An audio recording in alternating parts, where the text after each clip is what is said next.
Ngiyabingelela bafethu okhulumayo uMpumelelo uSibindi waMseleko. Bafethu nginenkinga lana kunecase engayivulayo. Ngivulela amaphoyisa asemhlali. Ngikhuluma nani bafethu icase yami ngayivula last year ngoOctober. Kuze kube manje ihleli allocateelwa umseshi omusha. Ihlele ngithola ama message ukuthi hayi noma manje seyiphethe usibanibani. Nabo labo baseshi bangifonela ngazi ukuthi iyaye iphelele mase kufanele baqhubeke nalo icala.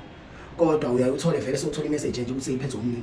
Kokugcina ngithola ngayithola i-call iphuma komunye umseshi ehleli nomphathi stage ehleli nomunye ubaba wayekhona ngesikhathi ngingenelwe endlini. Abantu abafika kumina bafika bethi bamaphoyisa i-operation le abazoyenza i-authorized e-province. So ngase mina ngithatha ke inyathelo zokuthi ngihambe ngiyovula icase eDurban Central ngoba ngeke ngisafika vele emhlali ngiyovula icase ikhona. Yase isuswe eDurban Central iyiswe emhlali. Mase ifika emhlali seloko yafika ishintsha abaseshi. Manje nginenkinga yokuthi bafethu ngicela usizo mayelana nendaba yasemhlali. Amaphoyisa khona angazi ukuthi kwenzakalani but angitholi justice khona ngoba nezinto ababengi-accusela zona izinto engingahlangene nazo. Molweni namkelekile nonke kweziChisabe Entertainment. So you follow up lena ke kaMpumelelo uMseleko. I'm sure most of you nizokhumbula ke last year ndaye ndarepota ke about le case lena. Into endiyikhumbula kakhulu was that uAmahle was with him as Nani Nizvela kwi video. At the beginning of the video uAmahle was with him and they even went as far as sharing that uAmahle was studying. Furthermore, Amahle was also pregnant ke at the time kusenzeka yonke ke lenqushu. So uMpumelelo apha ubhalile there on Facebook, just a background. I was attacked by Umhlali police while I was with my fiance and they accused me of drugs, money laundering, fraud, manufacturing of illicit goods and property suspected to be stolen.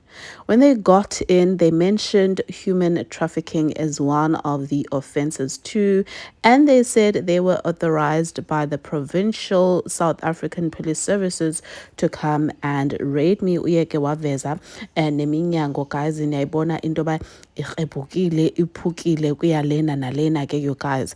Now ndiyakhumbula also reading that lamapolisa ayefikile ke kuMpumelelo kwakungamapolisa mbumbulu. They were not really police but ke babenxibe i-uniform ke yamapolisa.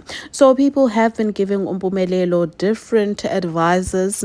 The best that I've seen so far would be that he should not even bother himself asking abantu mabamncedise ecaleni, because in most cases you'll find that wona lama polisa azo thumela umntu wabo ecaleni athi sizokunceda kanti bayazi into ba bafuna ke ukumgqibezela. So the very best advice I've seen is that makazifumanele ummeli wakhe, because unfortunately amapolisa cannot work against the police, and furthermore he should at least try and contact again IPD iyona engakwazi ukukhawuleza imncedise, or rather axhumane ke nomthakathi okanye ungizwe mchunu.